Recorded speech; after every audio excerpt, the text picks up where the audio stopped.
Hello good morning student.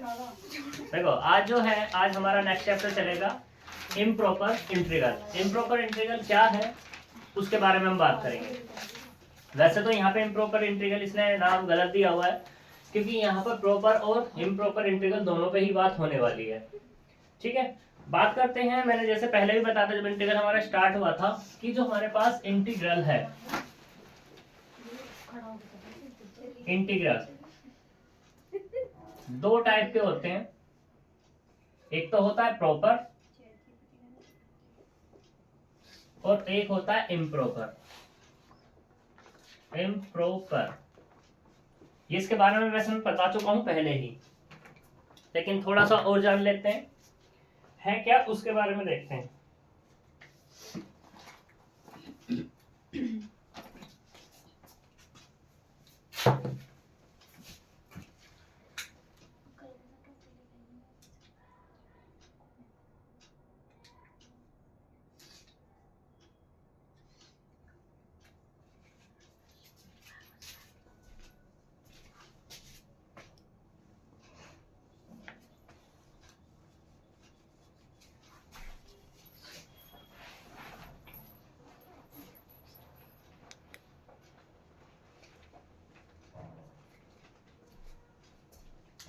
तो देखो proper integral क्या है, इम्प्रॉपर इंटीग्रल क्या है। तो जैसे इंटीग्रल के बारे में बताया भी है मैंने कि भाई हमारे पास कोई भी एक इंटीग्रल है, वो मैंने कह दिया यहाँ पे एफ ऑफ एक्स और ये डी एक्स। अगर इंटीग्रेशन करूं तो मुझे ये मिलता है, कोई भी मैंने मान लिया कि अदर फंक्शन मिला इंटीग्रेशन करके एफ ऑफ एक्स, तो लिमिट है यहाँ पर ए टू बी और ये एफ ऑफ बी माइनस के एफ ऑफ ए, ये है। अब ये हमारा दो तरीके से वैल्यू दे सकता है क्योंकि एक डिफरेंस है और ये डिफरेंस की वैल्यू होगी दो। एक तो होगी फाइनाइट हो सकती है और दूसरी हो सकती है इनफाइनाइट। ठीक, फाइनाइट कब होगी इनफाइनाइट कब होगी, इस पे कुछ केसेस हैं। तो जैसे ही अब अगर बात की जाए यहाँ पर ये जो डिफरेंस मेरा आया फाइनाइट, ये डिफरेंस अगर मेरा आता है फाइनाइट तो मैं यहाँ पे कह दूंगा इस फाइनाइट के बेस पर इस इंटीग्रल को कह दूंगा कैसा है मेरा प्रॉपर इंटीग्रल। लेकिन अगर आती है वैल्यू कैसी इनफाइनाइट तो इसके बेस पर मैं इसको कह दूंगा इम्प्रॉपर इंटीग्रल। ठीक है, अब ये प्रॉपर कब हो सकता है इम्प्रॉपर कब हो सकता है, तो देखो प्रॉपर के लिए प्रॉपर इंटीग्रल, प्रॉपर इंटीग्रल है क्या देखते हैं, इस पे बात करते हैं। तो late a to b f of x be any function if a and b are finite and at a b f of x is finite, कैसा मिल जाए मुझे फाइनाइट मिल जाए, देन फाइनाइट कह दो और एग्जिस्ट कह दो, exist uniquely then integral is proper. तब उस केस में इंटीग्रल क्या कहलाएगा, then it is said to be proper integral. It is said to be लिख देना, then it is said to be proper integral. तब उस केस में प्रॉपर इंटीग्रल कहलाया जाएगा। ठीक है, दूसरा केस अब इम्प्रॉपर क्या हो सकता है। यहाँ पर इम्प्रॉपर के लिए बात बिल्कुल डिक्टो यही रहने वाली है, late a to b f of x be any function if a and b are finite। ठीक है, यहाँ पे इन पे कंडीशन आएगी, एक तो a पे आएगी, बी पे आएगी और हमारे पास एफ ऑफ एक्स पे आएगी। अगर मैं यहीं पे लिखना चाहूं तो मैं कह सकता हूं otherwise otherwise it is said to be improper integral. अब वो हो कैसे कैसे सकते हैं, क्वेश्चन में यही बनने वाला है कि हमारे पास ये चीज दी हुई है, ये दिया हुआ है, तो बताओ इंटीग्रल इज प्रॉपर इम्प्रॉपर। ठीक है, तो चलते हैं यहाँ पर।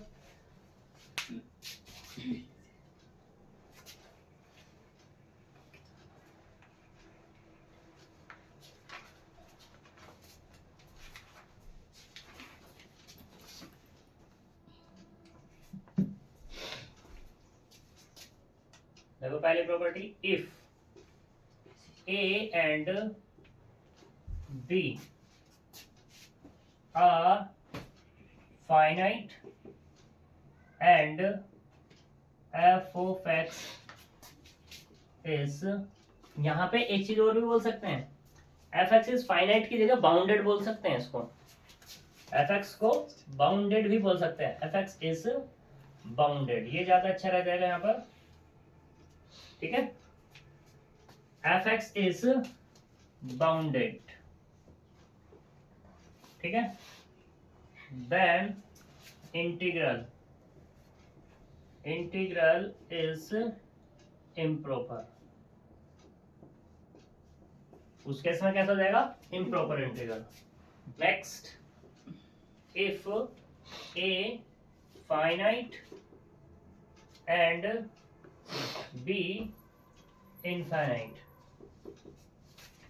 and f of x is bounded, then integral is improper। वे ऊपर वाले में भी इम्प्रॉपर ही है। हाँ जी, सब इम्प्रॉपर है, मैंने लिखा था यहाँ पर। नहीं पूछी हुई, फाइनाइट लिख रहा, बाउंडेड लिख रहा, फिर भी हाँ जी, अच्छा इसको एफ एक्स इज अनबाउंडेड कर, इधर इनफाइनाइट फाइनाइट ही रहेगा वो भी। ये फाइनाइट है दोनों। ठीक है भाई, दूसरे केस में क्या है, if a finite B infinite, एक हो गया इनमें इनफाइनाइट। ठीक, ऐसे ही बात की जाए कि इफ ए क्या हो जाए, इनफाइनाइट एंड बी फाइनाइट हो जाए, और ये केस पूरा का पूरा डिक्टेरिटिव रहेगा। ठीक है, फोर्थ केस क्या बन सकता है इसमें, फोर्थ केस क्या बन सकता है, तो ए भी हो गया, बी हो गया, if a and b are infinite and f of x is bounded, then integral is improper। देखो दोनों के दोनों इनफाइनाइट हो गए। अब की बात नेक्स्ट केस पे क्या हो सकता है, if a and b are infinite and f of x is unbounded, then improper integral। तो यहाँ पर ये 5 केस हमारे बन सकते हैं। ठीक है, इनसे अलग कोई भी केस हमारा नहीं बनने वाला। यहाँ तक कोई प्रॉब्लम। अब बात की जाए अगर प्रॉपर इंटीग्रल इम्प्रॉपर इंटीग्रल के एग्जांपल्स को लेकर के, तो उस पर हम कर सकते हैं बात।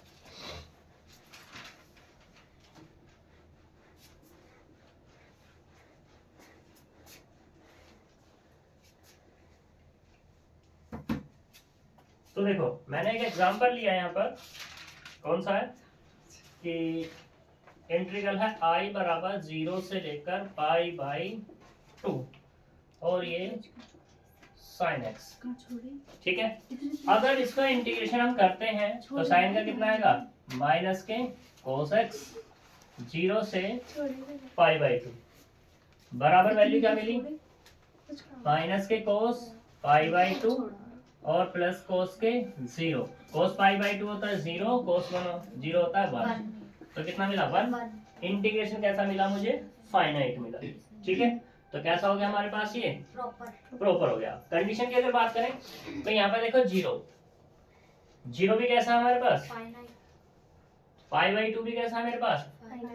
अब अगर इस फंक्शन की बात की जाए एफ ऑफ एक्स बराबर कितना है, साइन एक्स है। तो एफ ऑफ 0 बात करेंगे तो साइन 0 कितना मिला, 0। एफ ऑफ पाई बाई 2 पे बात की जाए तो कितना, साइन पाई बाई 2 बराबर। ठीक है, ये कंडीशन भी क्या हो रही है हमारी, डन हो रही है। ठीक, उस नेक्स्ट के बाद अगर बात की जाए तो मैं यहाँ पे एक क्वेश्चन ले लेता हूँ। I इजकल टू 1/x-1 और ये x-2 dx, लिमिट है 1 से लेकर 2 तक। ठीक है, जब इंटीग्रेशन करेंगे वो तो तुम देख सकते हो, उसकी वैल्यू फाइनाइट ही आने वाली है। ठीक है, लेकिन अब यहाँ पर 1 और 2 कैसा है मेरा, फाइनाइट है या नहीं है, और एफ ऑफ एक्स कितना मेरा 1/x-1 x-2। यहाँ पे मैं एफ ऑफ 1 निकालू तो कितना होगा, 1/0 इंटू -1 बराबर दिस। एफ ऑफ 2 निकाला जाए तो कितना होगा, 1/1 इंटू 0 बराबर इनफाइनाइट। क्या हमारा फाइनाइट है वहां पर, नहीं है, इनफाइनाइट एग्जिस्ट हो रहा है वहां पर। तो जब इनफाइनाइट हो रहा है तो कैसा इंटीग्रल कहलाया जाएगा यहाँ पर, ये इम्प्रॉपर इंटीग्रल, इनफाइनाइट नहीं इम्प्रॉपर। ठीक है जी, तो इस तरीके से एग्जांपल हो सकते हैं। क्वेश्चन की बात करें, क्वेश्चन का मैंने तुम्हें एग्जांपल बता ही दिया है लेकर के कि भाई अगर वो क्वेश्चन में पूछ रहा है ये इंटीग्रेशन है, इस इंटीग्रेशन के बारे में बताओ ये प्रॉपर इंटीग्रल है या हमारा इम्प्रॉपर इंटीग्रल है, तो बता सकते हैं ऐसे। ठीक है, चेक करके फिर इसी में आगे चलते हैं। बात थी ये लिमिट की, ये जो हमारे पास a b है, ये जो मेरे पास कितना है a और b, f ऑफ x और ये dx। अगर यहाँ पे बात की जा रही है तो x यहाँ पे किस तरीके से है भाई, ये तो है a और b के अंदर से।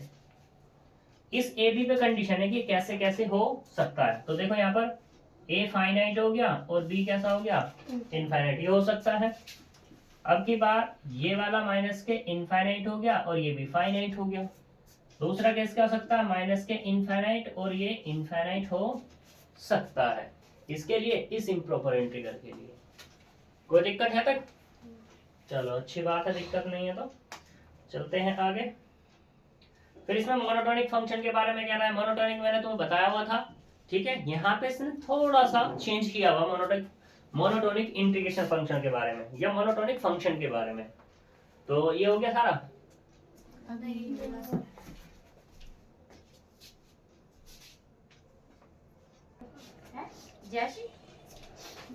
देखो improper integral of first kind and second kind. अब आता है proper integral of first kind. First kind की अगर बात की जाए तो यहाँ पे क्या होगा, देखो मेरे पास इंटीग्रेशन है, ये डेफिनेशन नहीं लिखवा रहा मैं, a to b f of x और ये dx। यहाँ पे ये जो a है और ये जो b है, a यहाँ पे क्या होगा माइनस के इनफाइनाइट और b जो होगा यहाँ पे क्या होगा इनफाइनाइट। और बात की जाए f ऑफ x की तो ये क्या होगा बाउंडेड। fx क्या है मेरा बाउंडेड। अगर कोई भी इंटीग्रेशन ऐसा इस प्रॉपर्टी को होल्ड कर रहा है, कोई भी इंटीग्रेशन इस प्रॉपर्टी को होल्ड कर रहा है तो मैं कह दूंगा उस इंटीग्रेशन को वो कैसा है मेरा इंटीग्रेशन ऑफ फर्स्ट काइंड है। ठीक है, बात करें अगर इंटीग्रेशन ऑफ सेकंड काइंड की, इंटीग्रेशन या improper integration of second kind, second kind पे बात करें,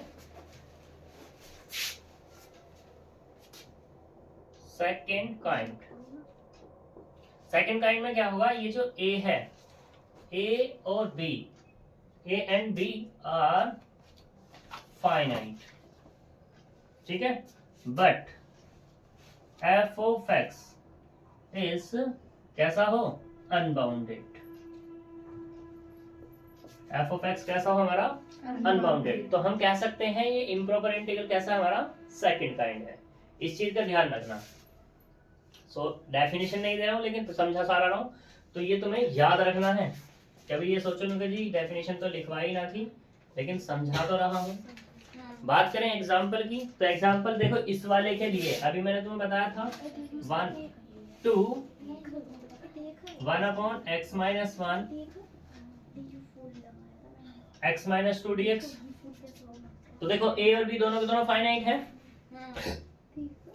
और यहाँ पे ये कैसा है, क्या, ये वाला कैसा है, infinite, f of x, f of 1 कितना था, माइनस इनफाइनाइट, और F of 2 infinite, f of 2 कितना निकला था, इनफाइनाइट। इनफाइनाइट। कोई दिक्कत। नो, लेकिन अगर ऐसे ही हम फर्स्ट काइंड के इंटीग्रेशन की बात करें तो बता सकते हो कोई एग्जांपल का यहाँ से, फर्स्ट काइंड के, तो बताओ। क्या निकालना है? f ऑफ x बराबर कितना ले सकते हैं हम, ओ वाइड ना काट ले चल। क्या हो गया बताओ। कुछ ना। कुछ कैसा ना हुआ। चल गई। कुछ ना। देखो f ऑफ x ले सकते हैं 1 अपॉन 1 प्लस x, यानी कि इंटीग्रेशन इसके लिए हम क्या ले सकते हैं, वो हो जाएगा हमारे पास 0 to infinite 1 upon 1 plus x square और ये dx, ठीक है। यहाँ पे f ऑफ x कितना है, this, यानी कि f ऑफ 0 की बात की जाए तो कितना होगा 1 अपॉन 1 प्लस कितना 0, और क्या, ठीक है। तो क्या मिल गया 1। और f ऑफ किसकी बात की जाए, 1 की बात की 1 है, पाई बाई 2 है, इनफाइनाइट। पाई बाई 2 इनफाइनाइट है, पक्की बात। चलो तो यहाँ से कितना आएगा अपने पास 1 अपॉन 1 प्लस इनफाइनाइट का स्क्वायर बराबर 1 अपॉन 1 प्लस 0 बराबर कितना 1 नहीं 0 का 1 upon इनफाइनाइट infinite आएगा, आएगा, यहाँ ये पे इनफाइनाइट और ये वाला 0। ठीक है। तो कोई दिक्कत यहाँ तक नहीं। ये इसका फर्स्ट काइंड वाले का एग्जांपल है। देखो कौन से का होना चाहिए, फर्स्ट काइंड बताने के बाद भी पूछ रहे हो। फर्स्ट काइंड वाली गई है।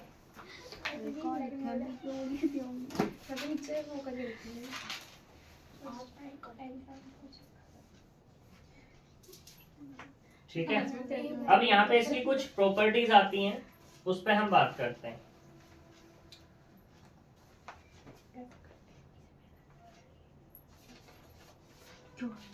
मैं तो कर दी ऐसे।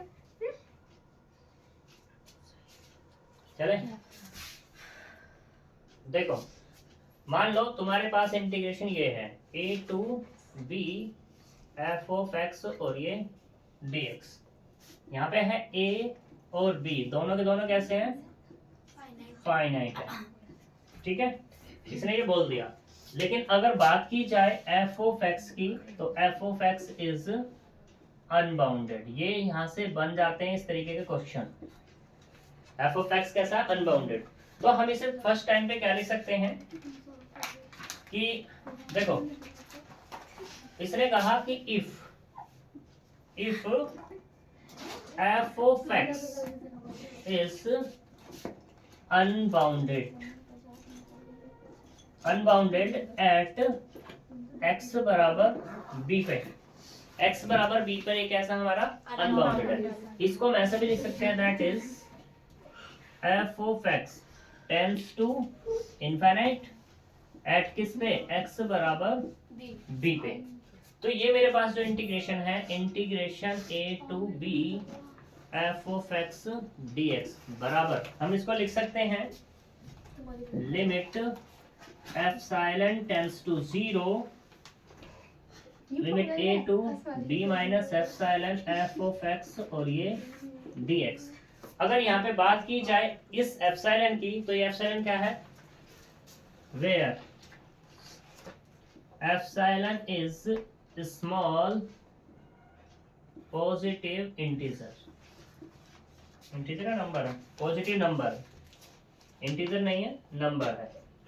क्योंकि अगर इंटीजर पे बात की जाए, यहाँ पे अगर मैं इंटीजर पे बात करूँ, पॉजिटिव इंटीजर पे बात की जाए तो यहाँ पे 1 2 3 4 5 इस तरीके के आने वाले हैं।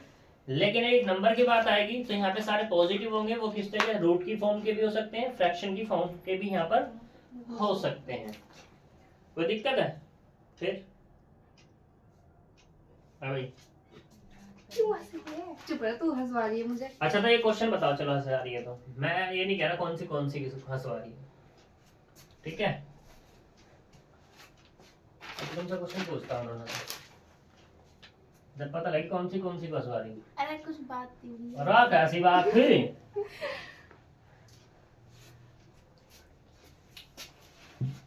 देखो अब हमारे पास क्या है, नेक्स्ट पे बात की जाए कि इसी में ही यही केस है कि if f of x tends क्या कर रहा हो, इनफाइनाइट एट x बराबर a पर, x बराबर a पे अगर टेंस कर रहा है इनफाइनाइट, तो हम कैसे लिख सकते हैं, बिल्कुल इसी के जैसा है, a to b f of x dx बराबर limit epsilon tends to 0 to a minus epsilon b f of x और ये dx।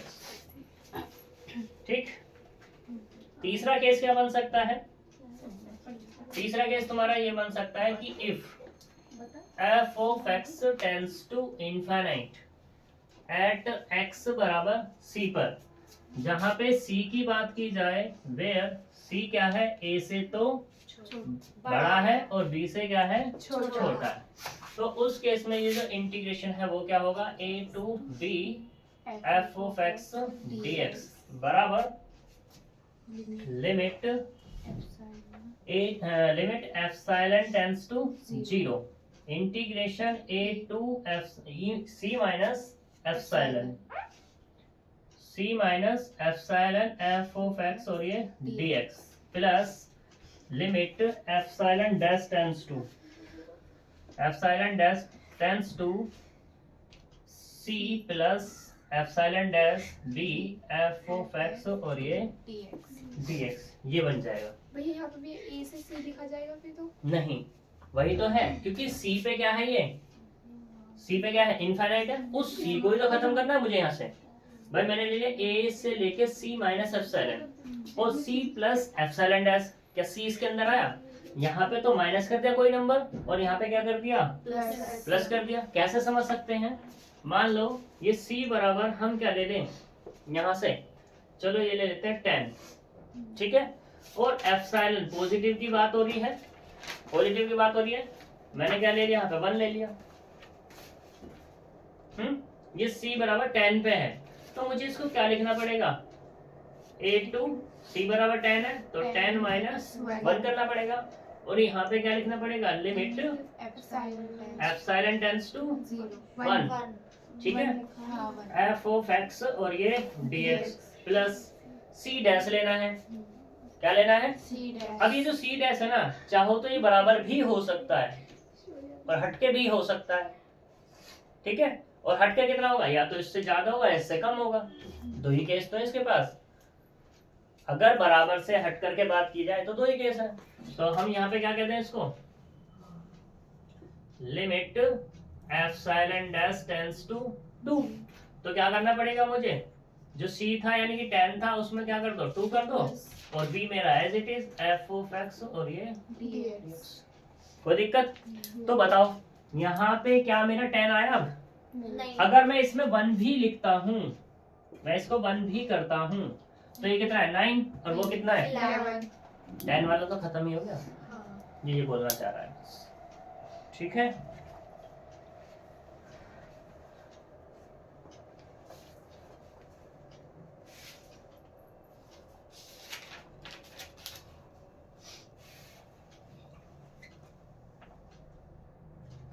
अब इसी का एक नेक्स्ट केस और बन सकता है, वो क्या बन सकता है कि देखो if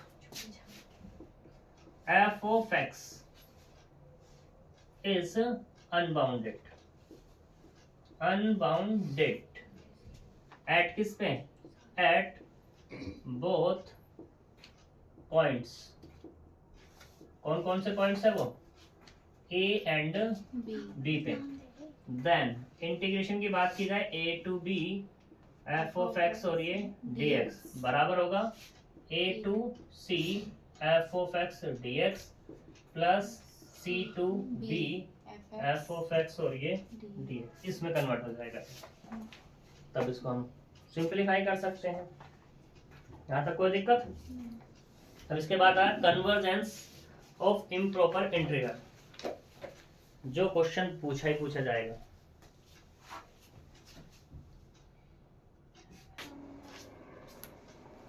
convergence of improper integral, convergence of improper integral क्या है कि देखो हमारे पास ये इंटीग्रेशन था a to b f of x और ये dx है, यहाँ पर इम्प्रॉपर इंटीग्रल की बात आ रही है, तो मतलब क्या है, दोनों के दोनों इनफाइनाइट हो सकते हैं, ये बाउंडेड हो सकता है, एक इनफाइनाइट एक फाइनाइट, ये बाउंडेड हो सकता है, यानी 5 केस है इसके पास, ये वाला फाइनाइट, ये अनबाउंडेड, इनफाइनाइट मतलब, और ये वाला क्या हो जाएगा bounded.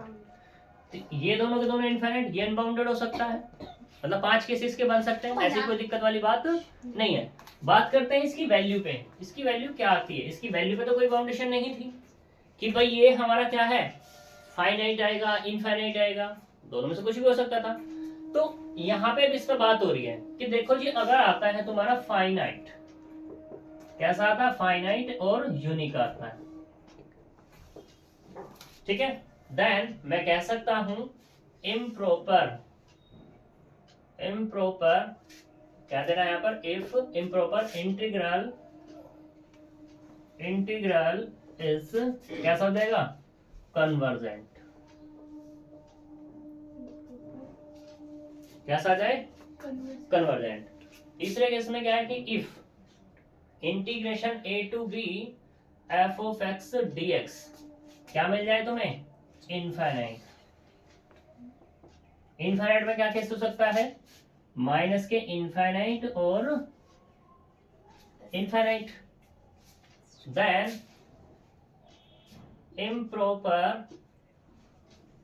Improper integral is divergent, ये क्या हो जाएगा तुम्हारा, डाइवर्जेंट हो जाएगा, ठीक है। अब दूसरे केस में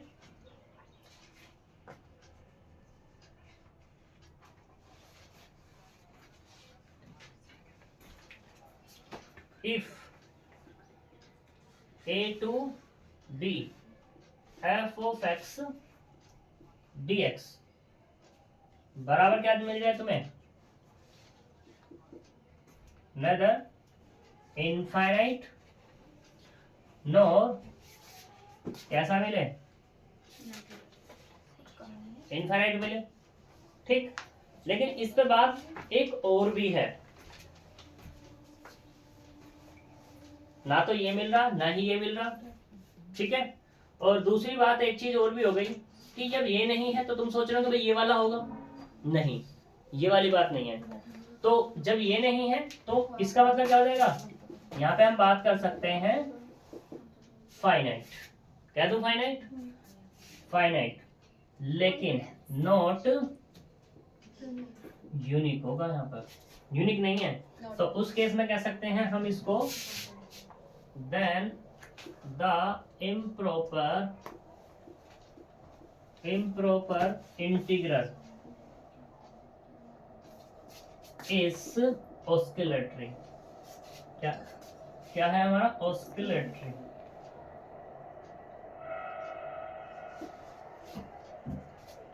ठीक है नहीं। फिर इसकी कन्वर्जेंट की डेफिनेशन आती है, इसको भी कभी कभी ये पूछ लेता है, ये तो क्या होगी जब हमारे पास क्वेश्चन दिया उसको सोल्व करने के बाद की बात होगी, लेकिन एक पर्टिकुलर डेफिनेशन बात की जाए तो डेफिनेशन होती है एप्सिलॉन डेल्टा, जैसे मैंने तुम्हें लिमिट में बताया था कि एप्सिलॉन डेल्टा से लिमिट फाइंड करना, वहां पर बात है। तो मान लो तुम्हारे पास ये है a to infinite f of x और ये dx, ठीक है।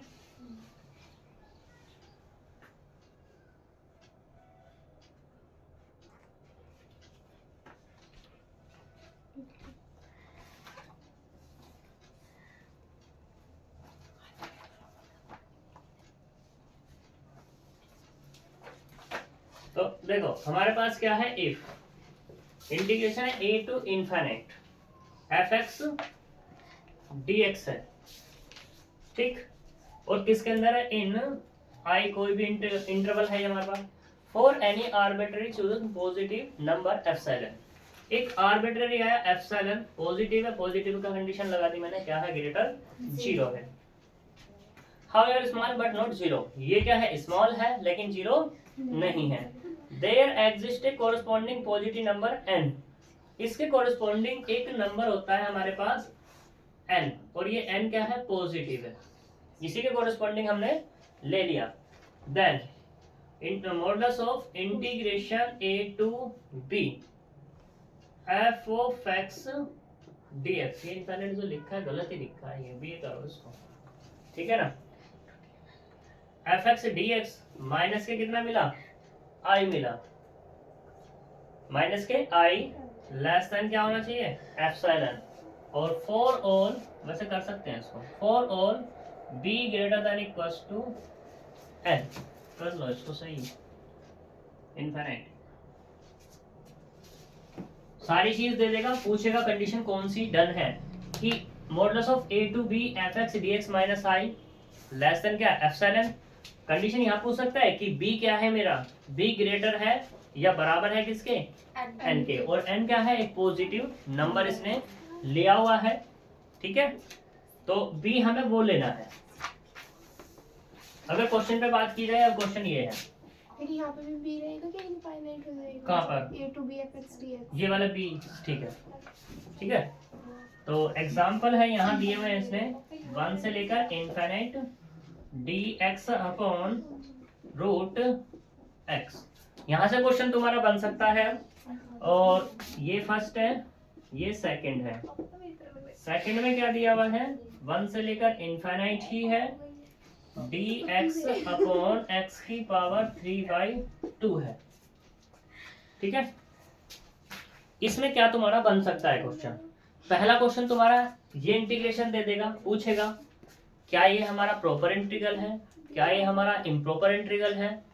पहले ऑप्शन में क्या होगा, प्रॉपर इंटीग्रल, दूसरा ऑप्शन क्या होगा, इम्प्रॉपर इंटीग्रल, तीसरा बोथ एंड भी बना सकता है, चौथा क्या होगा तुम्हारा, वो नन ऑफ दी, 4 ऑप्शन हो गए।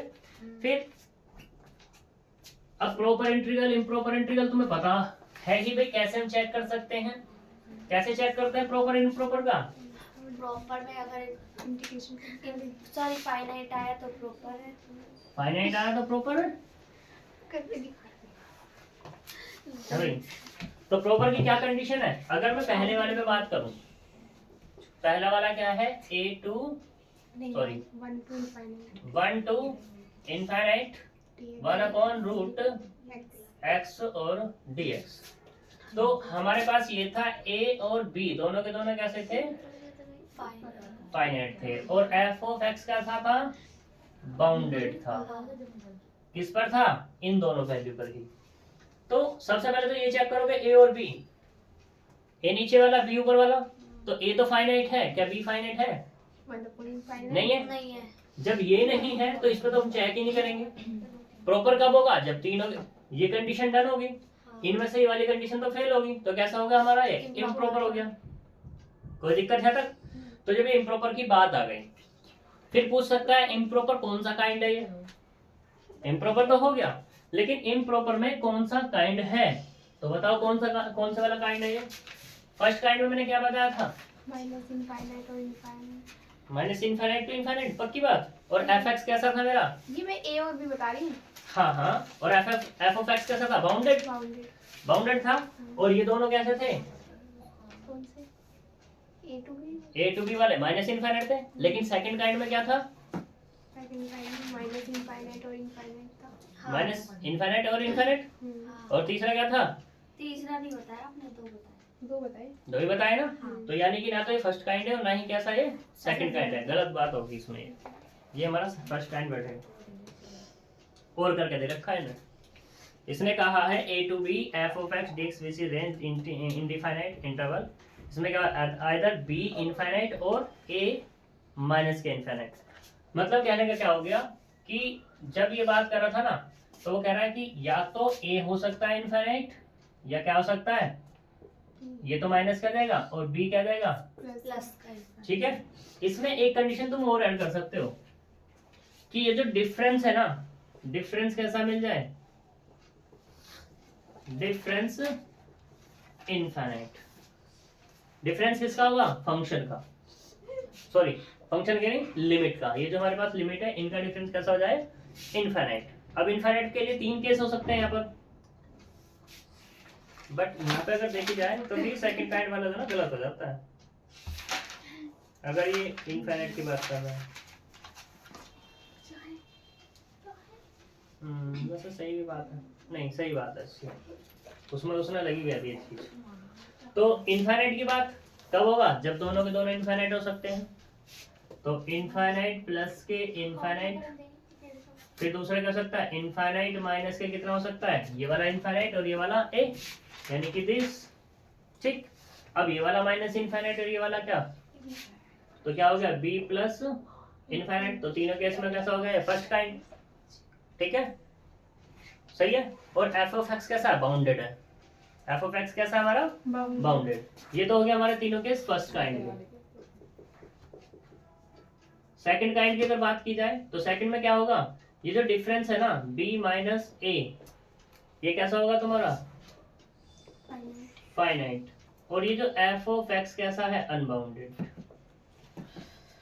कैसा है तुम्हारा? अनबाउंडेड। तो अगर इसे हम चेक करें तो कैसे वाला, कौन से वाला काइंड है ये? फर्स्ट। फर्स्ट काइंड है, पक्की बात। दूसरे वाले क्वेश्चन की बात करें तो वो कौन सा है? ये तो फर्स्ट क्वेश्चन हो गया, ये सेकंड क्वेश्चन हो गया। तो दूसरे वाला भी क्या है हमारा? फर्स्ट काइंड है। तो काइंड भी पता लग गए, ये भी पता है कि प्रॉपर इंटीग्रल है या इम्प्रॉपर इंटीग्रल।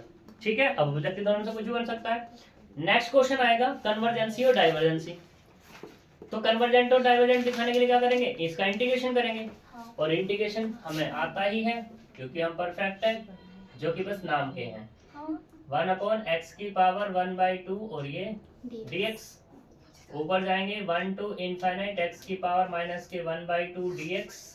इंटीग्रेशन किया 1/2 अपॉन में 1/2 लिमिट 0 to 1। तो कितना मिला? 2 इनफाइनाइट की पावर 1/2 माइनस 2 इंटू 0 बराबर इनफाइनाइट। तो कैसा होगा मेरा ये? इनफाइनाइट फाइनाइट है? इनफाइनाइट तो है। नाम क्या है इसके? इस इंटीग्रेशन का कन्वर्जेंट है या डाइवर्जेंट है? दोबारा समझाऊंगा क्यों, मैंने बताया हुआ पहले। तो भैया जब फाइनाइट होता तभी तो कन्वर्जेंट होता है ये। अब क्या सा है ये? इनफाइनाइट है, लेकिन है कैसा ये? डाइवर्जेंट। कैसा हो गया हमारे पास? इंटीग्रेशन कैसा हो गया? हम कह सकते हैं कि जो हमारे पास इम्प्रॉपर इंटीग्रल है इज डाइवर्जेंट। ये तुम्हारा लास्ट क्वेश्चन है ऑब्जेक्टिव का कि क्या बन सकता था। तो क्या बनेगा? ये डाइवर्जेंट बनेगा। ठीक है, अगले वाले क्वेश्चन को देखते हैं। तो i बराबर कितना है? 1 से लेकर इनफाइनाइट x की पावर माइनस के 3/2 और ये dx। इंटीग्रेशन किया तो कितना मिलेगा? x की पावर माइनस के 1/2 माइनस के 1/2 लिमिट कितनी होगी? 1 से लेकर इनफाइनाइट। तो कितना हुआ? माइनस के 2 अपॉन रूट x और ये 1 to इनफाइनाइट। लिमिट यूज करो, माइनस के 2 अपॉन रूट 1 प्लस के 2 अपॉन इनफाइनाइट। और तो कितना है जी? पहले रूट इनफाइनाइट रखता, पहले रूट इनफाइनाइट रखता। ले भैया ऐसा नहीं चल। और बता अब क्या आ जाएगा? 1 आएगा। तो कितना आएगा? Minus 2 upon infinite plus 2 upon 1। तो ये कितना हो गया? 0। और ये कितना हो गया? 2। ये कितना मिला? 2। क्या यूनिक है या नहीं है? जब यूनिक है तो फाइनाइट भी है, यूनिक भी है, तो कैसा हो गया हमारा ये? कन्वर्जेंट हो गया। ठीक है, तो बस, तो इसके तो यही क्वेश्चन दिए हुए हैं एक्सरसाइज के। कन्वर्जेंसी पूछ रहा है, डाइवर्जेंसी पूछ रहा है बस। तो एक क्वेश्चन हम कर लेते हैं कोई सा और।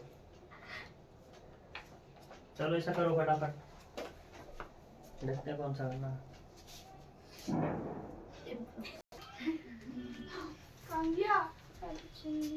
दूसरा एग्जांपल दिया इसने, तो आई बराबर 0 to इनफाइनाइट कह दिया मैंने, ठीक है, और e की पावर माइनस के mx और ये dx।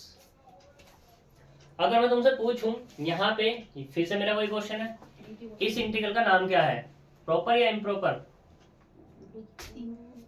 इम्प्रॉपर, क्योंकि इनफाइनाइट आ गया, ठीक है।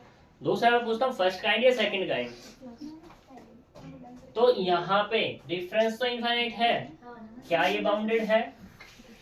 देखना जरा, f ऑफ 0 कितना 0, सॉरी f ऑफ 0 कितना होगा 1, और f ऑफ इनफाइनाइट कितना होगा 1 बताएगा, e की पावर माइनस इनफाइनाइट 0 पक्का 0। तो यानी कि बाउंडेड हो गया, ये बाउंडेड है। और डिफरेंस कैसा है, इनफाइनाइट, तो कैसा हो गया, कौन सा काइंड, फर्स्ट काइंड।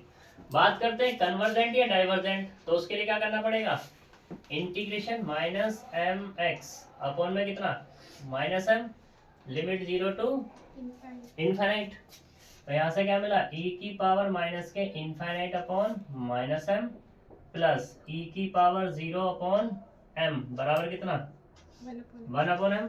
m हमारा फाइनाइट है, इसने कोई m पे कंडीशन दी है, m कहा इसने कि m भैया 0 ना है, 0 से क्या है बड़ा है। अब बड़ा वो कितना है, कितना भी हो जाए कोई दिक्कत नहीं, m बराबर 1 लोगे, 1/2 लोगे, 3/2 लोगे, एक फाइनाइट ही वैल्यू देगा। एक टाइम ऐसा आएगा तुम कहोगे जी मैं तो, इसने m ग्रेटर कहा है 0 से, तो मैं तो जी m इनफाइनाइट लूंगी, ले ले इनफाइनाइट, जैसे इसमें रखोगे तो 1 अपॉन इनफाइनाइट कितना होगा 0। तो क्या 0 फाइनाइट वैल्यू है या नहीं है, है ना। तो कैसा हो गया हमारा, हर एक वैल्यू पे कन्वर्जेंट है m की, क्योंकि अभी तो सिर्फ ये क्वेश्चन में ज्यादा नहीं सोचता, लेकिन जैसे तुम हायर लेवल पे जाओगे ना, तो यहाँ पे इस m के बारे में भी सोचवाएगा, वो सोचने के लिए मजबूर करेगा कि भाई बताओ m ऐसे ऐसे है तो हमारा कैसे कैसे है। अगर यहाँ पे इसमें तो यहाँ पे की बात करेगा 1 अपॉन m, तो 1 अपॉन m पे कह दोगे जी कन्वर्जेंट है, लेकिन जैसे हायर लेवल पे जाओगे इससे आगे बढ़ेगा। इससे आगे कैसे बढ़ेगा वो मैंने तुम्हें बताया कि m कहाँ तक मूव कर रहा है, यहाँ तक मूव कर रहा है। सोचने वाला बच्चा यहाँ भी सोच सकता है भाई m ग्रेटर है 0 से, तो 0 से तो कितना भी बड़ा हो सकता है, उस पर कोई बाउंडेशन नहीं है ऊपर की, नीचे की बाउंडेशन इससे कम नहीं है, ठीक है। तो तभी क्या रहेगा तुम्हारा, ये कन्वर्जेंट ही रहने वाला। फिर यहाँ पे एक एग्जांपल 6 के साथ खत्म करते हैं। तुम्हें करने हैं सारे के सारे एक्सरसाइज और सारे के सारे क्वेश्चन, तो इस पर प्रैक्टिस हो जाएगी। और ये सारे ध्यान में रख के करने हैं तुम्हें कि भाई क्या पूछ सकता है क्वेश्चन, वो जिस तरीके से मैंने तुम्हें बताए हैं उसी तरीके से ही। तो जब हम ऑब्जेक्टिव पूछेंगे ना इसके, तो मैंने जैसे प्रीवियस वाले में करवाए थे सारे के सारे ऑब्जेक्टिव, मुझे करवाने की जरूरत नहीं पड़ने की, तुम कह दोगे हो गए, अपने आप कह दोगे हो जाएंगे, अगर ऐसे सोच के करोगे तो। नहीं तो फिर वही वाली बात है, मुझे कराने पड़ेंगे और कराने पड़ेंगे, टाइम लगेगा तो सिलेबस नहीं आएगा। i बराबर -1 से 1 dx अपॉन कितना x², कौन सा काइंड है ये, सेकंड। कैसे पता लगा, सेकंड में क्या डिफरेंस कैसा होता है, फाइनाइट। तो डिफरेंस कैसा हो गया, फाइनाइट। अगर इस पे हम बात करें, तो कैसी वैल्यू देगा ये, फाइनाइट वैल्यू देगा। तो क्या ये हमारा, पहली तो ये बात है -1 से 1 dx अपॉन x² की वैल्यू दी गई, ठीक है। तो अगर हम इसी पे बात करें तो क्या ये इम्प्रॉपर इंटीग्रल है,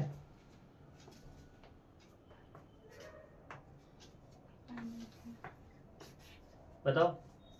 अरे इम्प्रॉपर की बात क्या है, ये दोनों कैसे होने चाहिए, फाइनाइट होने चाहिए, या एक इनमें अगर ये फाइनाइट है तो ये f ऑफ x कितना है यहाँ पर